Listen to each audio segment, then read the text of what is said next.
Hi, hello dears, welcome back to my channel. Today we are going to discuss about mumps. So what is mumps? Mumps is a viral infection caused by a paramyxovirus, a member of rubella virus family. നമ്മുടെ ഈ ഒരു റീസെൻ്റായിട്ട് കൂടുതലായിട്ട് കണ്ടുവരുന്ന ഒരു ഡിസീസാണ് moms അല്ലെങ്കിൽ മുണ്ടിനീര് എന്ന് പറയുന്നത്. ഇതെന്ന് പറയുന്നത് റുബെല്ല വൈറസ് ഫാമിലിയിലെ പാരാമിക്സോ വൈറസ് ആണ് മെയിനായിട്ട് ഈ ഒരു മംസ് എന്ന് പറഞ്ഞിട്ടുള്ള വൈറൽ ഇൻഫെക്ഷൻ ഉണ്ടാക്കുന്നത്. മെയിനായിട്ട് ഈ ഒരു വൈറസിൻ്റെ ഇൻക്യുബേഷൻ പീരീഡ് നമ്മുടെ ബോഡിയിൽ വരുന്നത് 16 to 18 days ആണ്. നോർമലി 12 to 24 ഡേയ്സിനുള്ളിലാണ് ഇതിൻ്റെ ഒരു viral entry to its stage to attain sick എന്ന് പറയാം നമുക്ക്. അതാണ് ഇൻക്യുബേഷൻ പീരീഡ് എന്ന് പറയുന്നത്. അതായത് moms is an acute viral infection of childhood that typically involves swelling of one or both parotid gland, although many different organs can be infected. അതായത് നമ്മുടെ മെയിനായിട്ട് ചൈൽഡ്ഹുഡിൽ വരുന്ന ഡിസീസാണ്. നമ്മുടെ പാരോട്ടിഡ് ഗ്ലാൻഡ്സിൽ വരുന്ന സ്വെല്ലിംഗ് ആണ് ഇതിൻ്റെ മെയിനായിട്ടുള്ള സിംറ്റം എന്ന് പറയുന്നത്. അതിന് വേറെ ഓർഗൻസിനെയൊക്കെ അഫക്റ്റ് ചെയ്യുന്നുമുണ്ട്. ആണ് മെയിനായിട്ട് ഈ ഒരു മംസിൻ്റെ ഫീച്ചേഴ്സ് എന്ന് പറയുന്നത്. അപ്പോൾ നമുക്ക് ഈ ഒരു ഇൻക്യുബേഷൻ പീരീഡ് എന്ന് പറഞ്ഞാൽ എന്താണെന്ന് അറിയില്ല എല്ലാവർക്കും. അതായത് നമ്മുടെ ശരീരത്തിൽ വൈറൽ എൻട്രി മുതൽ നമ്മൾ എപ്പോഴാണ് ഇൻഫെക്റ്റഡ് ആവുന്നത് ആ ഒരു ടൈം പീരീഡിനെയാണ് നമ്മൾ ഇൻക്യുബേഷൻ പീരീഡ് എന്ന് പറയുന്നത്. ഓക്കെ, അപ്പം ഈ ഒരു കാലഘട്ടത്തിൽ അതായത് റീസെൻ്റായിട്ട് കണ്ടുവരുന്ന ഒരു വൈറൽ ഇൻഫെക്ഷനാണ് മുണ്ടിനീര് എന്ന് പറയുന്നത്. അത് കോമൺ ആയിട്ട് ഇപ്പം കുട്ടികളിലാണ് കൂടുതലായിട്ട് കണ്ടുവരുന്നത്, സ്കൂളിങ്ങിലൊക്കെ ഉണ്ടാകുന്ന കുട്ടികളിൽ. അതുപോലെ തന്നെ റയർലി ആണ് വലിയ ആൾക്കാരിലൊക്കെ കണ്ടുവരുന്നത് ഈ ഒരു മുണ്ടിനീര് അല്ലെങ്കിൽ മംസ് പറയുന്ന ഡിസീസ് എന്ന് പറയുന്നത്. ഞാൻ ഓൾറെഡി പറഞ്ഞു അത് ഒരു പാരാമിക്സോ വൈറസ് ആണ് കോസ് ചെയ്യുന്നത്. അപ്പോൾ മെയിൻലി വാക്സിനേറ്റഡ് പീപ്പിൾസിൻ്റെ ഇടയിൽ ഈ ഒരു ഡിസീസ് വരാം. അതുപോലെ തന്നെ വാക്സിനേഷൻ ചെയ്തതിന് ശേഷം എന്തെങ്കിലും ഇമ്മ്യൂൺ ഡെഫിഷ്യൻസി വന്ന ആൾക്കാരിലൊക്കെ വരാം. അതുപോലെ തന്നെ ഇൻഫെക്റ്റഡ് മദേഴ്സിൽ നിന്ന് ബേബീസിലോട്ട് വരാം. അതുപോലെ തന്നെ വൈറൽ ഇൻഫെക്ഷൻ ഫ്രം ഇമ്മ്യൂണൈസേഷനും കൂടെ വേണമെങ്കിൽ വൈറൽ ഇൻഫെക്ഷൻ വരാമെന്നാണ് പറയുന്നത്. ഇതൊക്കെയാണ് ഇതിൻ്റെ റിസ്ക് ഫാക്ടേഴ്സ് ആൻഡ് എറ്റിയോളജിയിൽ വരുന്നത്. അപ്പോൾ ഈ ഒരു വൈറൽ ഇൻഫെക്ഷൻ എന്ന് പറയുന്നത് നമുക്ക് ഈ ഒരു സാഹചര്യങ്ങളിലൂടെയൊക്കെയാണ് മെയിൻലി വരുന്നത്. ഇത് പറയുന്നത് ഇതിൻ്റെ പാത്തോഫിസിയോളജിയാണ്. അപ്പം നിങ്ങൾക്ക് ഈ ഒരു ചാർട്ടിൽ കാണാൻ പറ്റും റെസ്പിറേറ്ററി ട്രാൻസ്മിഷൻ ഓഫ് വൈറസ്. അതായത് അത് നമ്മുടെ ഡ്രോപ്ലെറ്റ്സ് ആയിട്ട് റെസ്പിറേറ്ററി റീജിയനിലോട്ടാണ് ഈ ഒരു വൈറസിൻ്റെ എൻട്രി വരുന്നത്. പിന്നെയുള്ളത് replication in nasopharynx and regional lymph nodes. നൈസോഫാരിങ്സിൽ വെച്ചിട്ടും അതുപോലെ തന്നെ റീജിയണൽ ലിംഫ് നോഡ്സിലും വെച്ചിട്ട് ഇതിൻ്റെ ഒരു മൾട്ടിപ്ലിക്കേഷൻ നടക്കുകയാണ് ചെയ്യുന്നത്. പിന്നെയാണ് ഇതൊരു വൈറീമിയ ആയിട്ട് വരുന്നത്. അതായത് ബ്ലഡിലേക്കും കൂടി ഈ ഒരു വൈറസ് വന്നിട്ടാണ് ഈ ഒരു വൈറീമിയ വരുന്നത്. 12 to 25 days after exposure with spread to tissues. അതായത് ഏകദേശം നമ്മുടെ 12 to 25 days കഴിഞ്ഞിട്ടാണ് ഈ ഒരു വൈറീമിയ സ്റ്റാർട്ട് ചെയ്യുന്നത്.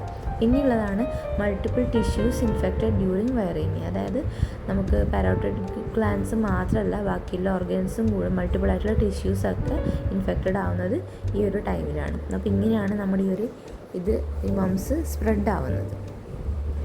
നെക്സ്റ്റ് പറയുന്നത് ഇതിൻ്റെ ഇൻക്യുബേഷൻ പീരീഡ് ഞാൻ ഓൾറെഡി പറഞ്ഞിട്ടുണ്ട്.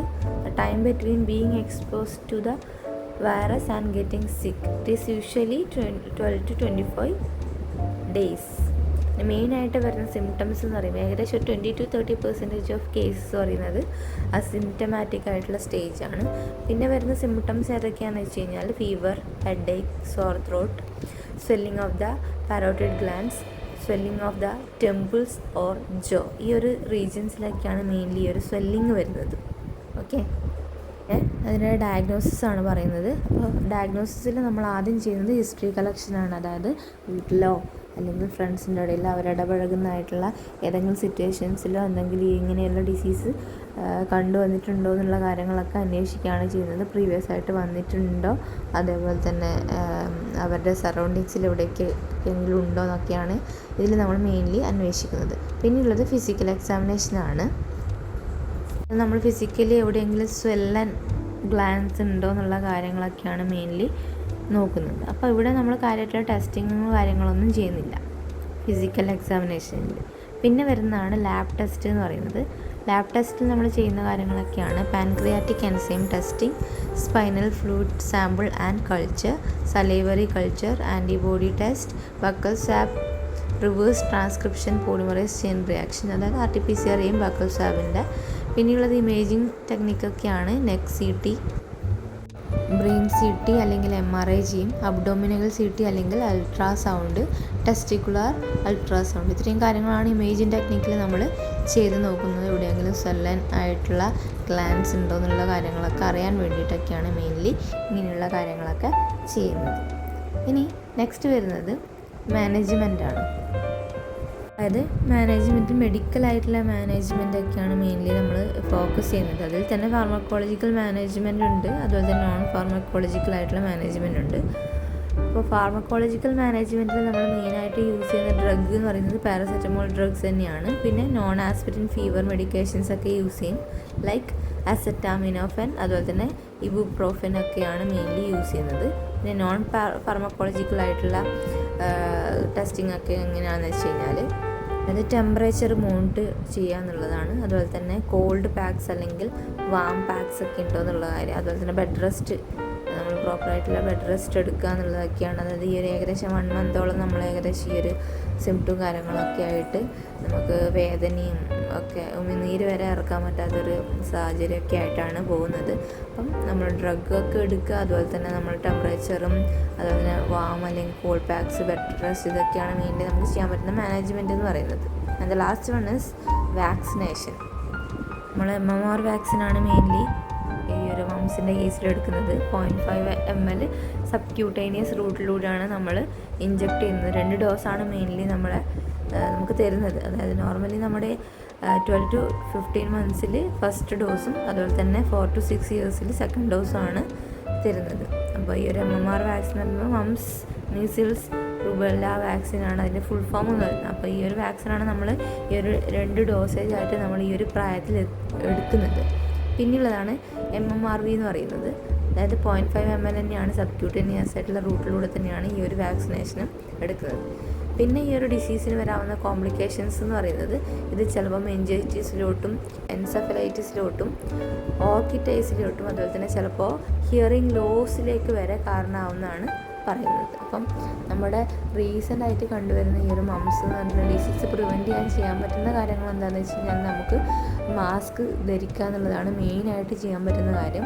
പിന്നെ അതുപോലെ തന്നെ ഇടയ്ക്കിടയ്ക്ക് സാനിറ്റൈസ് ചെയ്യുക, ഹാൻഡ് വാഷ് ചെയ്യുക, അതുപോലെ തന്നെ ഇങ്ങനെയുള്ള പേഴ്സൺസ് ആയിട്ടുള്ള കോണ്ടാക്റ്റൊക്കെ കുറക്കാൻ നോക്കുക എന്നൊക്കെയുള്ളതൊക്കെയാണ് മെയിൻലി നമുക്ക് ചെയ്യാൻ പറ്റുന്ന കാര്യം.